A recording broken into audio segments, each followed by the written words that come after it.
বিধানসভা থেকে দাঁড়িয়ে দিয়েছেন, ওনার যে দুয়ারে সরকার থেকে দাঁড়িয়ে দিয়েছেন। জনতার দরবারে আজকে আমরা ডাক পেয়েছি। আজকে আমরা কৃতজ্ঞ আমাদের মাননীয় মুখ্যমন্ত্রী শ্রী শুভেন্দু অধিকারী মহাশয়ের কাছে। আমাদের দাবি একটাই, আমরা আমাদের যে প্রতিশ্রুতি দেওয়া হয়েছিল সেই প্রতিশ্রুতি রক্ষা হোক এবং আমাদের লুকিয়ে থাকা যে ভ্যাকেন্সি সেই ভ্যাকেন্সি আমাদেরকে দেওয়া হোক এবং আমাদের বিদ্যালয়ে পাঠানোর ব্যবস্থা করা হোক। এই যে বিগত সরকারের আমলে মুখ্যমন্ত্রীর সাথে সাক্ষাৎ করা যেত না, আজকে পরিবর্তনের সরকার, জনগণের সরকারের মুখ্যমন্ত্রীর সাথে সাক্ষাৎ করা যায়। আমাদের যে 26,000-এর এসএসসি যোগ্য চাকরি, তার মধ্যে 19,000 জনেরও বাতিল হয়েছে প্রাক্তন সরকারের দুর্নীতির কারণে।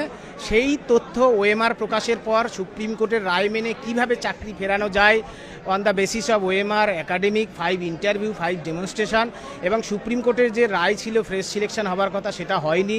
SLST 2 2025-এর সঙ্গে এসএসসি মামলার কোনো সম্পর্ক নেই। সুতরাং আমরা সেই বিষয় বলবো, এই পরীক্ষায় ভ্যাকেন্সি কমানো হয়েছে, হাজার হাজার যোগ্য দৃষ্টিহীন শিক্ষিকারা বঞ্চিত হয়েছে, যোগ্য শিক্ষাকর্মীদের 14 মাস ধরে বেতন বন্ধ।